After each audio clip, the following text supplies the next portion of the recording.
I'll get it. Stop! You can't kill it with wrongful deeds. We just have to sit here and wait for it to go away.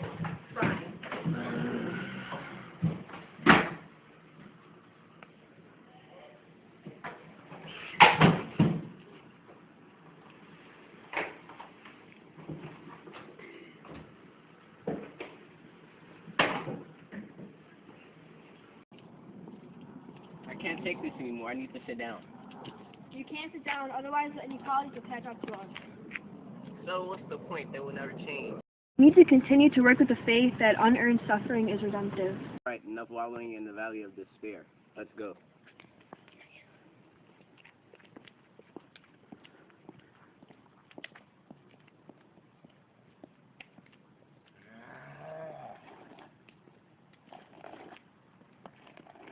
Dream, Sasha, that this will all get better. Sure I do. I have a dream that we will be able to transform the jangling discords of our nation into a beautiful symphony of brotherhood. Yeah, I have a dream that I'll be able to live my old life again, and I'll live without having to look over my shoulder for another inequality. There's one right there.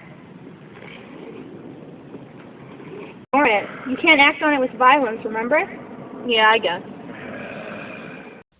In scene 1, where Maggie, Sasha, and Abraham walk into an old restaurant, they see a zombie which represents an inequality. Making the zombie represent an inequality represents how ugly inequality is. In Dr. King's speech, he says the life of the Negro is still sadly crippled by the manacles of segregation. By this, he was saying that slavery had continued through segregation 100 years later, and that African Americans are not truly free. Also in scene 1, Maggie tries to take down the inequality through violence, but Abraham stops her and says that she can't kill it with wrongful deeds. In Dr. King's speech, he states that in the process of gaining our rightful place, we must not be guilty of wrongful deeds. He's saying that in order to fight segregation and achieve freedom, they must do it through nonviolence, such as participating in sit-ins, which Abraham, Maggie, and Sasha did in the scene. In scene 2, Daryl and Beth have been walking for miles. When Daryl gets tired and sits down, Beth insists that they must keep going because unearned suffering is redemptive. In Martin Luther King Jr.'s speech, he says the same thing, claiming, "You have been the veterans of creative suffering.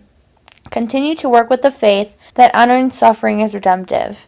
He's saying that even though the whites have put the blacks through so much hardship, they must keep going on, because their suffering will not be for nothing.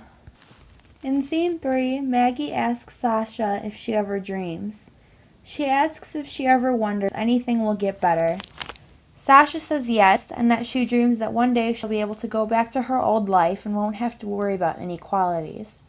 This is similar to Dr. King when he says, "I have a dream that my 4 little children will one day live in a nation where they will not be judged by the color of their skin, but by the content of their character." He's saying that he wants his children to live a life of freedom, to not worry about inequalities, just like Maggie doesn't want to.